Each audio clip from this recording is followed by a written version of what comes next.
Shalom. Shalom. Selamat pagi, selamat datang kita beribadah untuk memuji dan mengakukan nama Tuhan.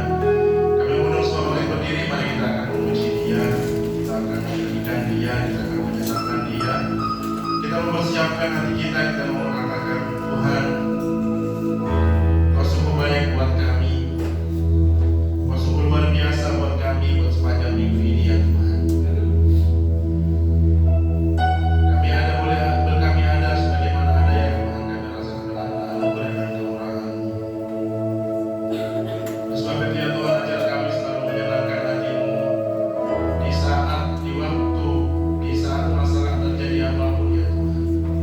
Ajar kami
Haleluya. Terima kasih Tuhan mengasihi kami ya Tuhan. Kebaikan yang sudah berlaku dalam setiap kami ya Tuhan. Terima kasih. Seperti Bapa sayang anaknya, demikianlah Engkau mengasihiku. Kau jadikan biji matamu, Kau berikan semua yang ada padamu. Seperti Bapa sayang anaknya, demikianlah Kau bersurat aku. Hari depan kita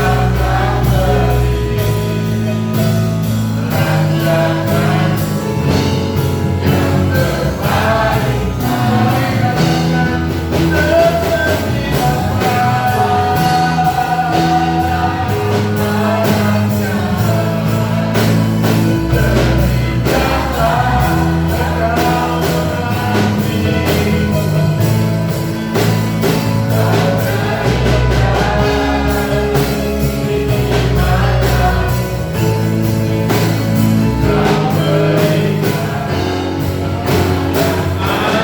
Seperti Bapa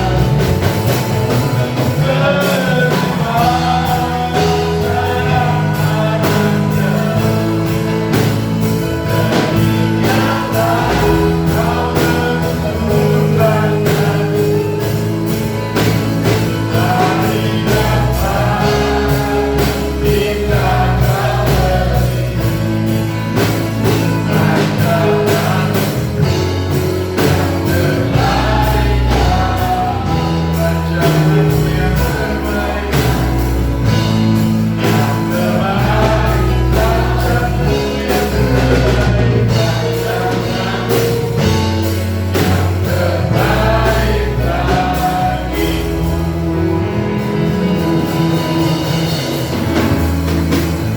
Terima kasih Tuhan. Terima kasih ya Yesus buat setiap rancangan yang sudah terjadi dan berlaku dalam kehidupan kami setiap pribadi lepas pribadi ya Tuhan. Terima kasih buat hari ini kami siap memuji dan mengagungkan nama-Mu ya Tuhan. Kuasa yang datangnya bukan daripada Engkau ya Bapa, kami patahkan, kami usir di dalam nama Tuhan Yesus Kristus. Kiranya kuasanya daripada Allah ada di tengah-tengah kami saat ini ya Tuhan. Kami siap memuji dan mengagungkan nama Tuhan dengan rasa ucapan syukur. Kami dengan pujian yang kami berikan kepadamu di dalam nama Tuhan Yesus Kristus kami berdoa. Haleluya. Amin. Haleluya. Berikan salam kiri kanan depan belakang saudaraku. Satukanlah roh kami ya Tuhan. Roh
pujian ini. Dia tak pernah gagal. Haleluya.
Dan mengagungkan nama Tuhan, kita mempersiapkan diri kita untuk mendengarkan sebagian dari firman Tuhan.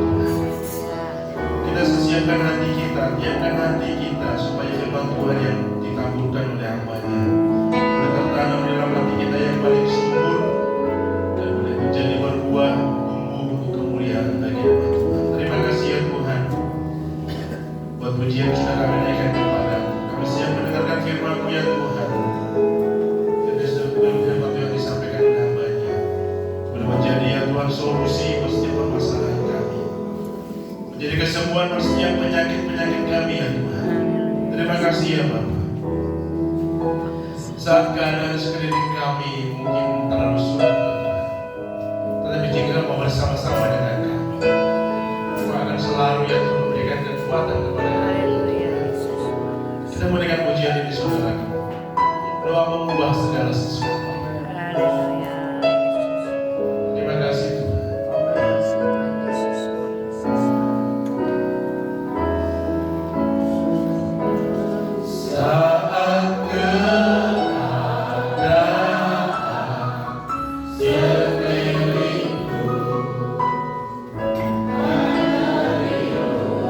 Kemampuanku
hamba-Mu ya Tuhan. Kiranya menjadi setiap kekuatan buat kami ya Tuhan. Terima kasih ya Bapa. Terima kasih ya Yesus. Terima kasih Bapa. Doa orang benar bila didoakan. Juga saya tetap kepada Bapak besar kuasa dan tiap doanya lahir dari iman berkuasa menyelamatkan.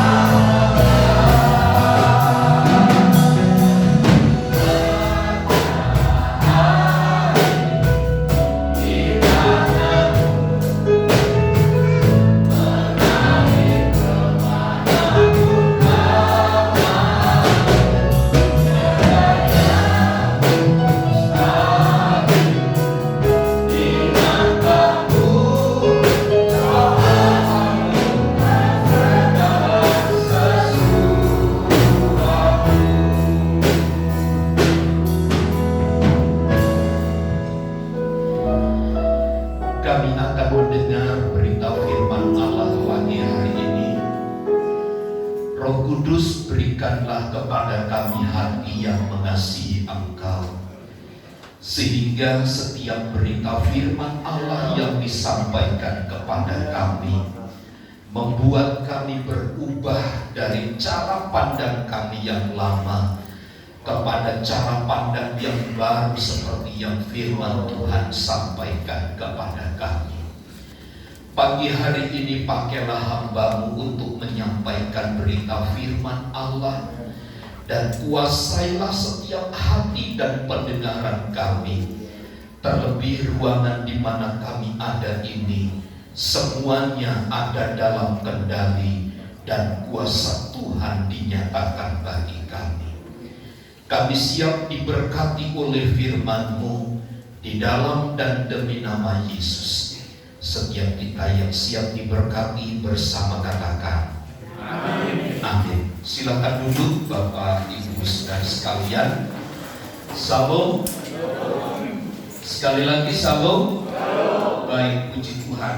Kita bersyukur hari ini bahwa Tuhan masih memberikan satu kesempatan yang baik kepada kita, sehingga kita kembali bisa datang beribadah kepada Tuhan pagi hari ini.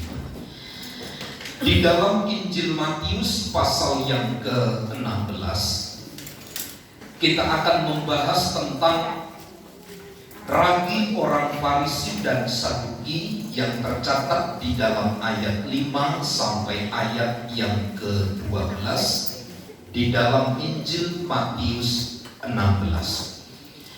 Kita baca bergantian ayat ini. Saya membaca ayat 5, Bapak Ibu Saudara membaca ayat 6 dan seterusnya. Pada waktu murid-murid Yesus menyeberang danau, mereka lupa membawa roti. Yesus berkata kepada mereka, "Berjaga-jagalah dan waspadalah terhadap orang Farisi dan Saduki." Maka mereka berpikir-pikir, dan seorang berkata kepada yang lain, "Itu dikatakannya karena kita tidak membawa roti." Dan ketika Yesus mengetahui apa yang mereka perbincangkan, Ia berkata, "Mengapa kamu memperbincangkan soal tidak ada roti? Hai orang-orang yang kurang percaya. Belum juga kamu mengerti? Tidak kamu ingat lagi akan 5 roti untuk 5.000 orang itu, dan berapa bakul roti kamu kumpulkan kemudian? Ataupun akan 7 roti untuk 4.000 orang itu, dan berapa bakul kamu kumpulkan kemudian?" Bagaimana mungkin kamu tidak mengerti bahwa bukan roti yang kumaksudkan? Aku berkata kepadamu, waspadalah terhadap ragi orang Farisi dan Saduki. Ketika itu barulah mereka mengerti bahwa bukan maksudnya supaya mereka waspada terhadap ragi roti, melainkan terhadap Puji Tuhan. Di dalam ayat ini jelas Tuhan Yesus mengajar tentang sebuah pencemaran atau kejahatan yang ditimbulkan oleh ajaran-ajaran yang muncul di sekitar mereka, yang disebut di dalam ayat-ayat itu sebagai ragi. Itulah ajaran-ajaran orang Farisi dan Saduki yang begitu kental di tengah-tengah masyarakat pada waktu itu. Orang Saduki adalah kelompok mayoritas, dan mereka adalah orang-orang memang yang memiliki kedudukan tinggi di dalam pemerintahan Israel kala itu.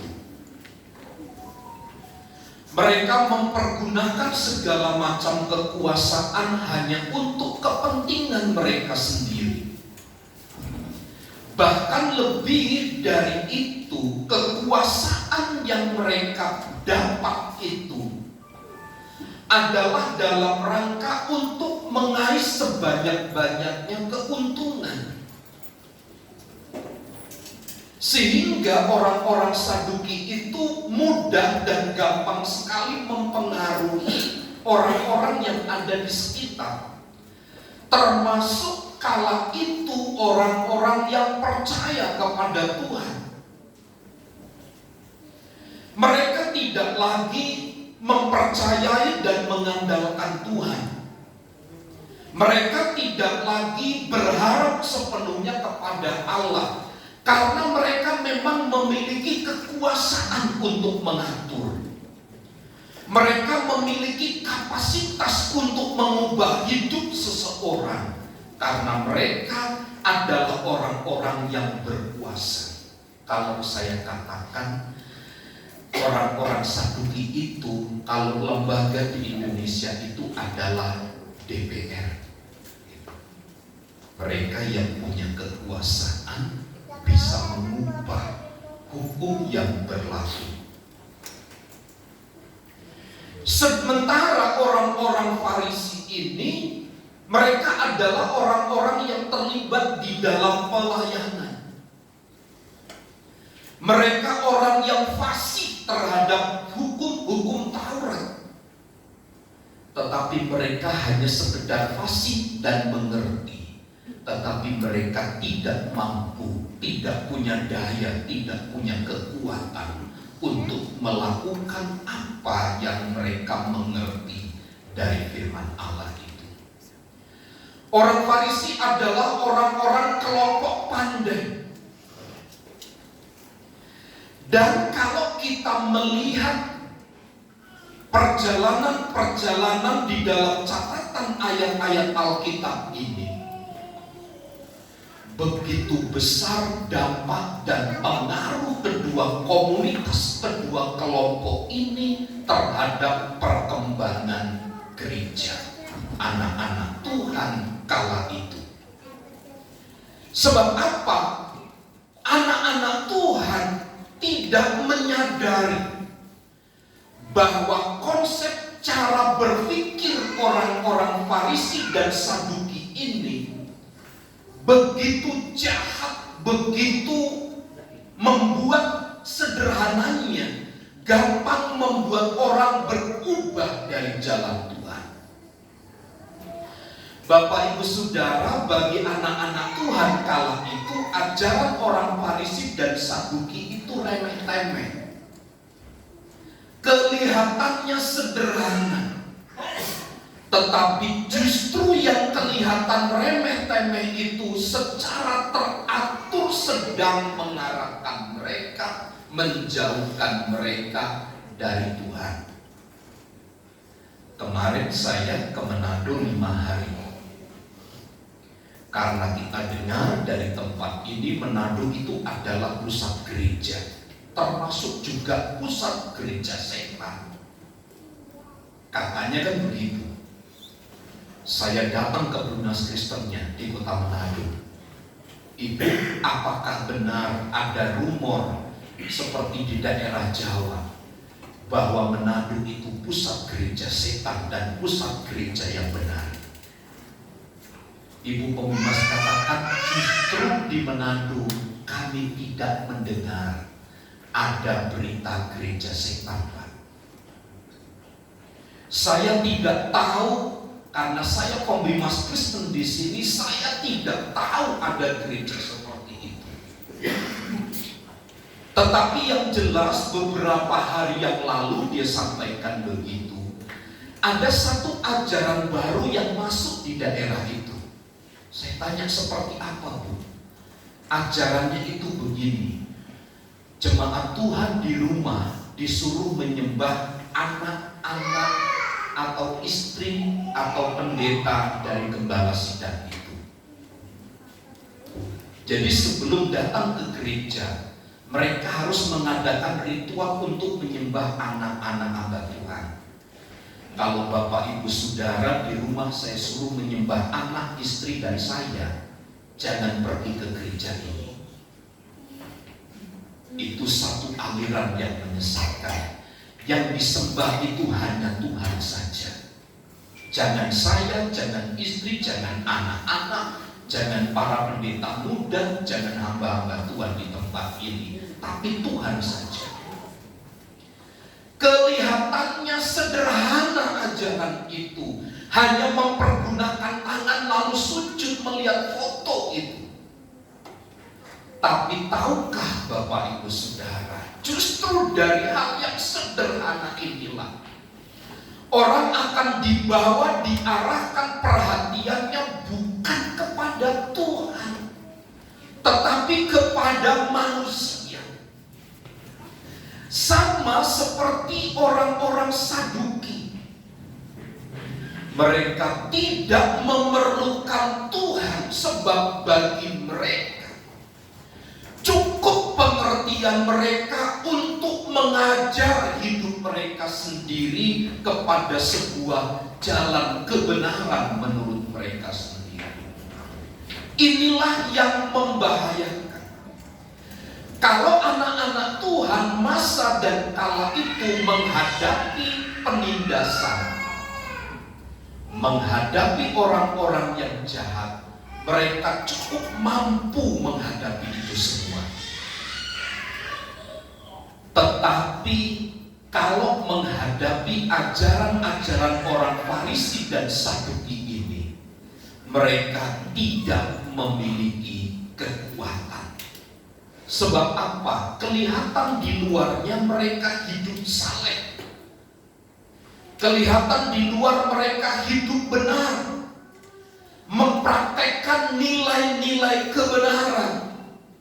Tetapi sebenarnya di balik itu semua ada sebuah kejahatan yang terselubung, yaitu kemunafikan. Bukankah di dalam ayat-ayat yang lalu kita membaca, orang-orang Farisi itu sukanya berdoa di tengah jalan. Supaya apa? Orang melihat bahwa mereka sedang beribadah, mereka sedang berdoa. Ada satu kebanggaan. Inilah celah yang kemudian disampaikan oleh Tuhan Yesus dalam ayat-ayat ini sebagai sebuah ajaran yang perlu diwaspadai.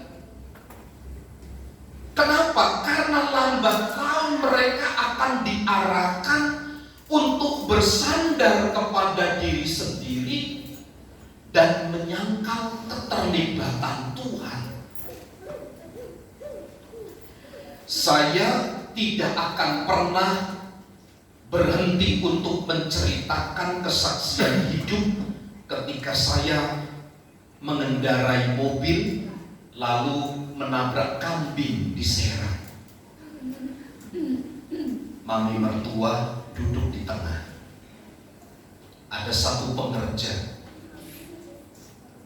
yang punya mobil duduk di depan sedang hamil 6 atau 5 bulan.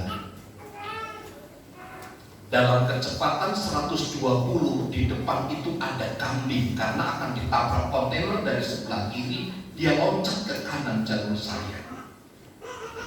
Dalam kecepatan 120 Dalam pikiran saya, kalau saya ngerem pasti akan terguling. Kalau saya menghindar kecepatan 120, pasti kami justru membahayakan kami. Tapi saya tidak tahu di dalam hati ini gas terus gitu. Saya panteng gas saya. Dan dalam kecepatan 120 itu, kambing itu ya tertabak, yes begitu. Lalu kami agak sedikit loncat begitu limbung, tapi kami jalan terus. Sampai di Sangiang ketika kami akan ngisi bensin, kaki saya itu bergetar, tidak bisa diajak jalan. Kenapa? Karena sasis dan kapnya itu rupanya naik begitu. Yang punya mobil diem aja, shock begitu. Yang punya mobil berdiam diri shock. Saya nggak berani bergerak. Ayo saya masuk. Saya kaki saya nggak bisa bergerak. Saya punya alasan Bapak Ibu Saudara untuk berkata saya bisa mengendarai mobil sehingga tidak goyah. Saya punya alasan itu. Tapi berdasarkan kebenaran ini, saya tidak bisa meniadakan. Itu semua ada keterlibatan Tuhan. Pak Novi dan Ibu ini waktu pulang ke Lampung beserta dengan Bapak Ersitorus terguling-guling itu kendaraannya. Berapa kali Pak? 45 kali. 45 kali terguling-guling. Itu tahun itu bisa dilihat di koran, itu ada beritanya. Bahwa anak kecil ya, si Samuel masih kecil, 3 bulan sampai 3 tahun. Saya tahu bukan karena Bapak Ersitorus itu pandai berkendara, tapi ada keterlibatan Tuhan di dalamnya. Nah, sama dalam setiap peristiwa-peristiwa hidup kita. Jangan kita berkata itu karena saya, itu karena aku bisa. Kita ini penuh dengan keterbatasan Bapak Ibu. Kalau kita bisa beraktivitas sesuai dengan apa yang kita inginkan hari ini, 99% adalah karena keterlibatan Tuhan, 1% hanya karena kita. Dan ini yang sedang diajarkan oleh orang Farisi dan Saduki. Orang diajar untuk bersandar hanya kepada diri sendiri, tidak melibatkan Tuhan. Itu sebabnya mulai ayat yang kelima dan ayat 6 dan 7 Tuhan marah kepada para murid. Kenapa? Karena para murid itu salah memahami tentang apa yang Tuhan sampaikan. Kesalahan terhadap perintah peringatan Tuhan ini acap kali kita dapati di dalam Alkitab. Tuhan Yesus berkehendak apa, tetapi yang ditangkap oleh para murid, oleh gereja, oleh anak-anak Tuhan itu berbeda. Mereka sedang mengira bahwa apa yang disampaikan oleh Tuhan Yesus itu karena memang dia tidak membawa roti, makanan yang terbuat dari gandum itu. Yang ada di dalam pikiran mereka ketika mengikut Tuhan, mereka harus mempersiapkan diri semuanya dengan baik. Termasuk di dalamnya harus membawa persediaan roti. Karena mereka pernah punya pengalaman. 3 hari mereka tidak mendapatkan makan dan minum, sementara persediaan habis. Nah, di dalam peristiwa ini memang sama sekali mereka tidak membawa roti. Mereka tahu kalau bersama dengan Tuhan harus menyediakan makanan secara lahiriah dulu. Ini yang ada di dalam otak, yang ada di benak, di dalam pikiran orang percaya kala itu. Kalau menurut pandangan pengertian saya, para murid, para orang percaya di dalam ayat 5 sampai ayat 7 sehingga menimbulkan teguran itu, peringatan itu. Karena memang mereka mempercayai bahwa keberhasilan mereka, kesuksesan mereka adalah oleh karena mereka memiliki persiapan. Itu sebabnya secara dalam pikiran jauh saya tahu ajaran dari orang Farisi dan Saduki itu telah merambah dalam hidup mereka. Kenapa? Mereka perlu mempersiapkan segala sesuatunya di dalam mengikut Tuhan. Tapi di dalam momen tertentu, dalam peristiwa tertentu dibenarkan. Tetapi di dalam konteks ini, justru salah pikir mereka itu menjadi alasan bagi Tuhan untuk menegur mereka. Bukan roti secara lahiriah yang perlu dipersiapkan bagi mereka, tetapi firman Allah itulah yang harus menjadi makanan pokok bagi mereka. Itu sebabnya teguran Tuhan Yesus itu keras, karena mereka menganggap mereka memang tidak membawa roti. Kalau saya coba memberikan satu pengertian bahwa hal-hal material di dalam pikiran mereka itulah yang menutup sebenarnya pemahaman murid-murid itu sendiri. Dan kalau kita membaca ayat-ayat Alkitab tentang pelajaran-pelajaran bersama dengan murid-muridnya, selalu Tuhan menyelesaikan ketika ada kesulitan. Itu catatan Alkitab. Tetapi selalu saja cara kerja Tuhan yang seperti ini tidak cukup bagi mereka untuk membawa mereka hidup bersama dengan Tuhan. Materi itulah yang menutup pemahaman para murid-murid ini. Acap kali Bapak Ibu Saudara, iman kita itu kalah. Bagaimana nanti, seperti apa masa depan saya, mau bagaimana ya? Pertanyaan-pertanyaan atas kecurigaan ini, atas kekhawatiran ini, kalau terus diperhatikan, maka akan merusak pemahaman yang benar seperti pada para murid-murid itu. Yang ada di dalam pikiran mereka adalah ketersediaan segala sesuatu. Seolah-olah dia mengatakan begini, Tuhan itu tidak sanggup, tidak mampu mengadakan. Inilah Bapak Ibu Saudara yang mulai merambah, mulai hidup anak-anak Tuhan tercemar oleh ajaran itu. Hati mereka dikuasai roti secara lahiriah. Padahal maksud Tuhan bukan roti itu, tetapi bicara tentang ajaran-ajaran yang menyimpang, tentang kecemaran. Kalau saya membaca di dalam kitab Kisah Rasul pasal 2 ayat 41, besarnya pengalaman hidup bersama dengan Tuhan itu dimulai dari hidup yang murni, hidup yang tulus dengan Tuhan. Orang-orang yang menerima perkataannya itu memberi diri dibaptis dan seterusnya.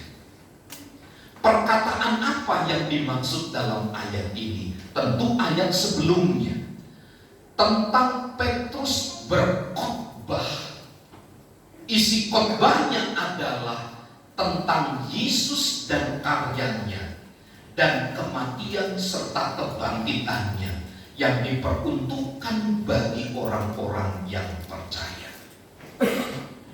Jadi pertama-tama dalam ayat 41 itu jelas dalam Kisah Rasul pasal yang kedua, bahwa firman Allah itu menjadi makanan, menjadi alat pemurni bagi mereka. Dan kita tidak dapat menyangkal kebenaran ini, bahwa ketika kita tinggal di dalam firman dan di dalam kemurnian dari firman itu, maka kita akan hidup di dalam firman Allah itu, sehingga pikiran kita, hati kita tidak terkontaminasi. Mempersiapkan segala sesuatunya itu memang perlu, tetapi bukan berarti kita meletakkan seluruh perhatian kita kepada persiapan itu dan mengabaikan keterlibatan Tuhan di dalam. Kita kan sering mengalami kegagalan Bapak Ibu di dalam keluarga, di dalam pribadi kita. Kita sudah setting sedemikian rupa perjalanan hidup kita, tetapi pada akhirnya harus gagal. Kenapa? Karena kita menaruh pengharapan kita kepada planning kita semata. Ini sama seperti orang-orang percaya yang mengikut Tuhan. Hati mereka telah ditutupi oleh apa yang mereka mengerti dari apa yang mereka pahami tentang roti yang tidak mereka bawa itu. Maksud Tuhan menegur mereka di dalam ayat 8, di dalam ayat 10 itu adalah dengan cara mengingatkan. Ketika Tuhan Yesus memberi makan 5.000 orang, ada berapa sisa bakul yang tersedia? 12. Ketika Tuhan Yesus memberi makan 4.000 orang, berapa sisa bakul yang tersedia bagi mereka? Ayat 32 sampai 39 itu berapa bakul? Ayat yang ke 37 Matius 15, ada berapa bakul sisanya memberi makan 4.000 orang? Ada 7 bakul.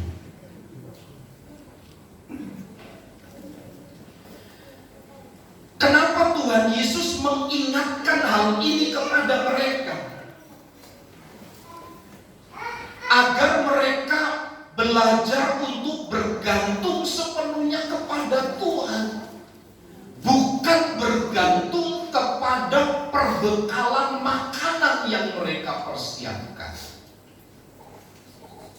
Itu sebabnya ketika Tuhan Yesus mengutus para rasul, para murid-muridnya, jangan membawa apa-apa, jangan membawa persediaan. Tuhan Yesus sedang mengajar para murid untuk bergantung sepenuhnya kepada Tuhan. Kalau kita tidak pernah hidup bergantung kepada Tuhan, maka jarang kita akan mengalami pernyataan kuasa Allah atas hidup kita ini. Kadang-kala Tuhan izinkan kita berkekurangan. Maksud Tuhan adalah agar mata hati kita terbuka bahwa Tuhan sanggup mengadakan. Saya ingat ketika perintisan di tempat ini, dulu ada satu tukang di mana kami sebagai hamba Tuhan sama sekali nol, dan tinggal punya hutang sama tukang itu, sama sekali nol. Kalau tidak salah waktu itu tahun 2012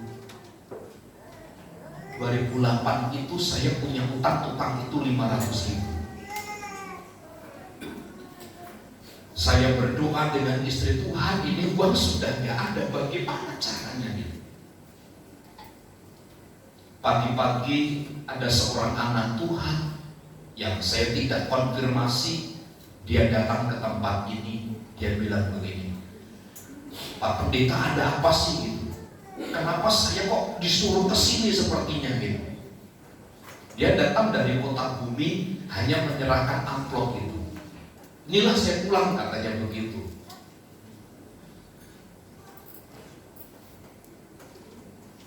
Sejumlah utang saya kepada tukang itu diberikan sedemikian rupa. Lalu saya dengan istri tidak henti-hentinya mengucap syukur. Artinya kami punya pengalaman. Tuhan izinkan kami tidak punya apa-apa, dengan cara Tuhan dia buka jalan bagi saya. Dan saya ingin katakan begini, Bapak Ibu Saudara, seharusnya pengalaman bergantung kepada Tuhan inilah yang akan mencelingkan dan membukakan mata hati kita, dan bukan sekedar makan minum roti itu.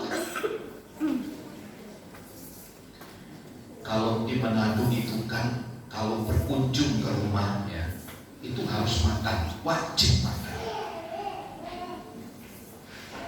Dan makanannya itu tidak tanggung-tanggung ya. Bukan seperti tadi malam di tempat ini hanya makan mie dan bakwan. Bukan itu kalau di sana. Ya Bu ya, semalam hanya mie dan bakwan ya, habis ibadah wanita. Kalau di sana enggak. Ada babi, ada ayam, ada ikan, masa ini di masa ini, ada woku, ada ini segala macam. Dan itu harus dimakan. Sampai satu kali saya bilang, Pak Ketua, saya gak usah ikut ya. Sampai akhirnya teman saya dari Batam begini, Pak, saya lihat babi kulit itu, babi putar itu pusing kepala saya. Padahal belum makan. Belum makan itu kepalanya sudah pusing lihat babi putar.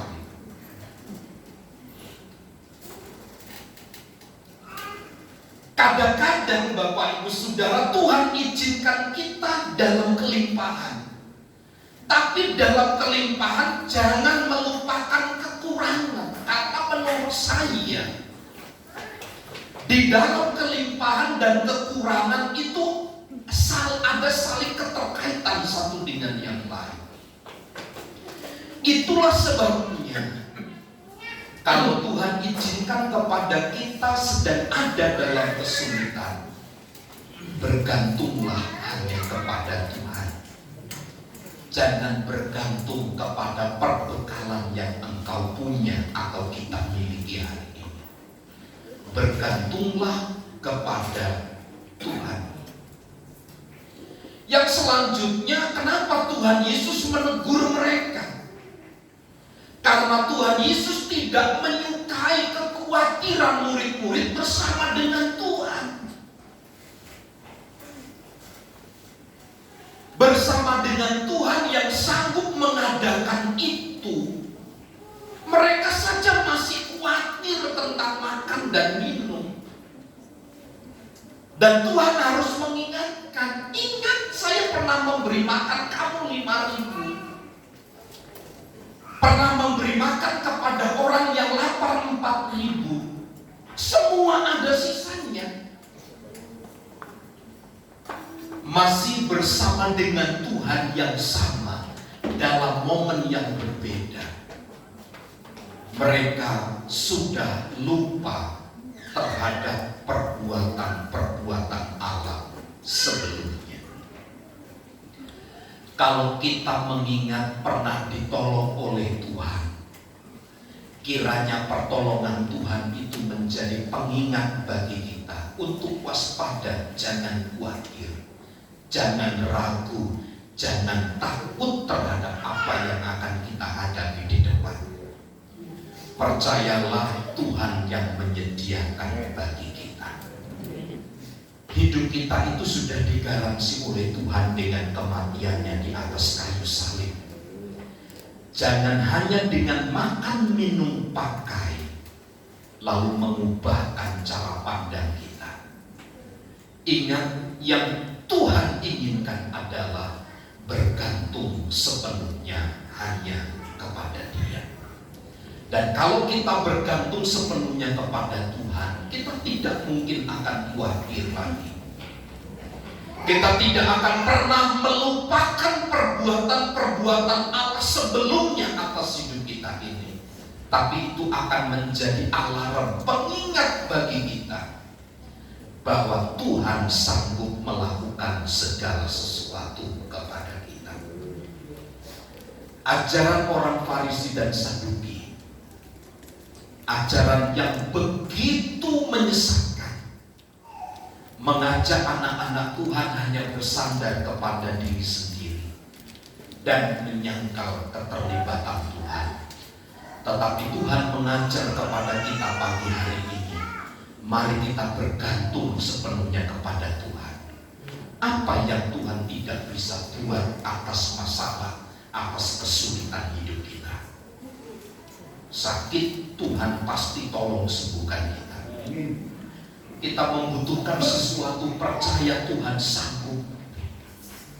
Di mana intinya, kesimpulannya, bergantung kepada Tuhan. Jangan andalkan apa yang kita punya. Jangan andalkan materi, jangan andalkan segala sesuatu yang Tuhan beri bagi kita. Andalkan si pemberi itu sendiri. Tuhan Yesus memberkati kita. Saya mengundang pelayan musik untuk maju ke depan. Mari kita bernyanyi satu pujian sebelum berdoa. Hatiku percaya. Haleluya. Terpujilah namamu Tuhan, terpujilah namamu Yesus. Ajar kepada kami untuk selalu berharap dan bersandar kepada-Mu Bapa atas segala sesuatu yang terjadi atas hidup kami. Haleluya.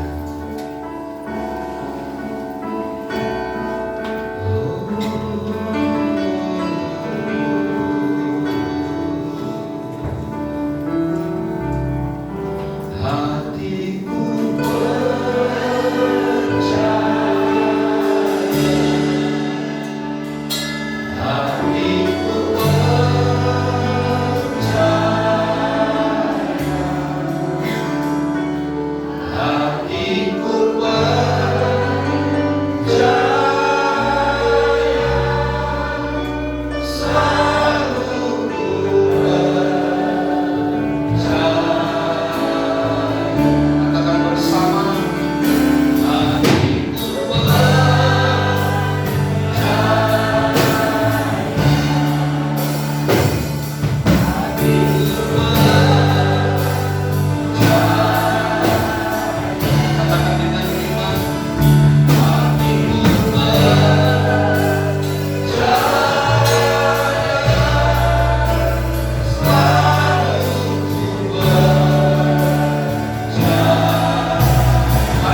yang selalu muncul atas kekurangan, atas kelemahan, atas ketidakmampuan kami.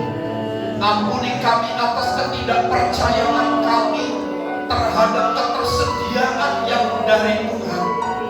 Engkau telah melakukan sesuatu kepada kami. Engkau telah menolong kami. Engkau telah memberkati kami. Dan biarlah itu menjadi pengingat yang baik bagi kami.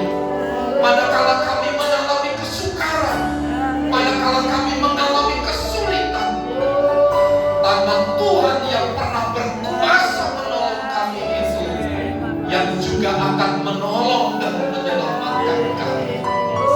Ajar kami untuk bergantung, berharap sepenuhnya kepada Tuhan dan bukan kepada yang lain. Karena hanya bersama dengan Tuhan kami akan melakukan perkara-perkara yang besar di luar dari apa yang kami minta, di luar dari apa yang kami doakan, di luar dari apa yang kami harapkan. Sekiranya mungkin kami hari ini sedang mengalami kesulitan, bersama dengan Tuhan kami telah bebas, kami telah menang. Sekiranya mungkin hari ini kami sakit, kami telah sembuh dalam nama Yesus.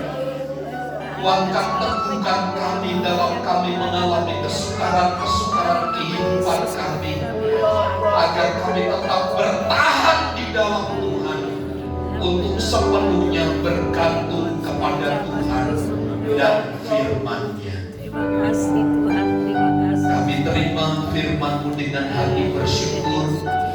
Di dalam dan demi nama Yesus, setiap kita yang diberkati bersama katakan amin. Terima kasih Bapak dalam firman-Nya. Kita akan memberikan yang berkorban persembahan. Saya menggunakan bertugas untuk berkorban.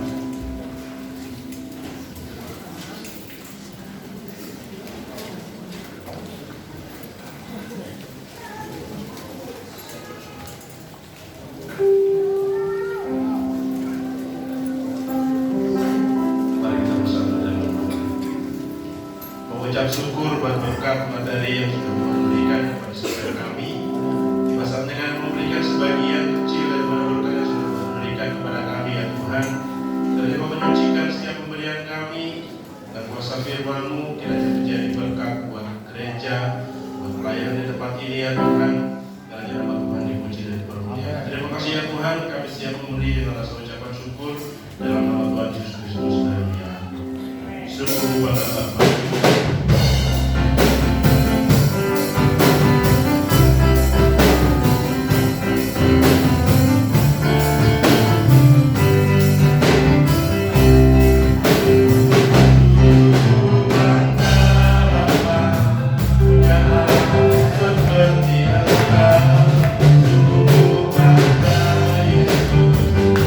Atas segala pengorbanan, hari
Sinode GPIA, Gereja Pentakosta Isa Al-Masih, mengadakan sekolah online. Ya, sekolah Alkitab online itu hanya 5 bulan ya, 5 bulan. Jadi saya berharap pelayan-pelayan Tuhan bisa ikut ya, hanya 100.000 saja. Selama 5 bulan, tiap hari Senin jam 6 sore. Kalau nggak ada pulsa, itu di pastori itu ada wifi, ya, bisa kumpul di situ gitu, bisa dengar saja gitu, supaya pelayan-pelayan Tuhan di tempat ini kita satu arah gitu, ya, kita punya satu pandangan yang sama. Tidak harus untuk yang tua, yang muda juga dipersilakan untuk mengikuti. Biayanya hanya 100.000. Dan jika terhambat oleh 100.000 bisa menghubungi Ibu Gembala, ya, bisa menghubungi Gembala. Nanti sertifikat dapat untuk biayanya, iya. Ya, jadi Saudara Yasin dan Philip untuk biayanya mereka tanggung berdua ya. Tuhan berkati. Berdoa buat jemaat Tuhan yang sakit, kiranya Tuhan yang sembuhkan mereka. Selamat kepada pengantin baru Ibu Fer dengan Bapak Kelvin. Kalau berdiri, ya, Tuhan berkati. Mamanya dulu setia betul di tempat ini, Ibu Vivi. Ada datang mama kan? Enggak, karena bangunnya kesiangan terus katanya. Bangunnya kesiangan, rajin bersama dengan kita. Sekarang diteruskan oleh anaknya. Bila istirahat, anaknya yang menggantikan. Tuhan Yesus memberkati. Mari bersama kita berdiri, kita akhiri ibadah kita dalam doa. Pujian, hormat, syukur kami naikkan kepadamu Bapa, Allah yang telah memungkinkan kami bersekutu dan beribadah dengan baik pagi hari ini.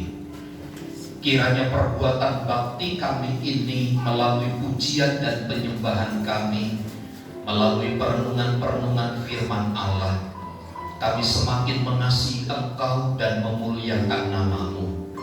Saatnya Engkau melawat setiap umat-Mu yang hadir, jamah kami satu persatu. Berkati kami, penuhi kami dengan segala kemurahan dan kebaikan Tuhan. Sekiranya mungkin ada kendala-kendala, kesulitan-kesulitan yang kami alami, Tuhan akan menunjukkan kekuatan dan kuasa-Nya bagi kami, sehingga mata, mulut, hati kami tidak pernah berhenti untuk bersyukur oleh karena Tuhan yang menyertai dan memimpin kami.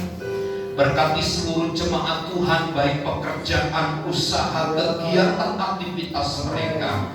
Allah yang terus mengerjakan kebaikan, berikan kemudahan-kemudahan bagi mereka, sebab Tuhan yang memampukan mereka untuk hidup di jalan kebenaran. Hamba berdoa bagi jemaat-jemaat Tuhan yang sakit. Anak kami Amos, Tuhan sembuhkan dalam nama Yesus. Jemaat kami yang terbaring oleh karena sakit, Tuhan sembuhkan dalam nama Yesus.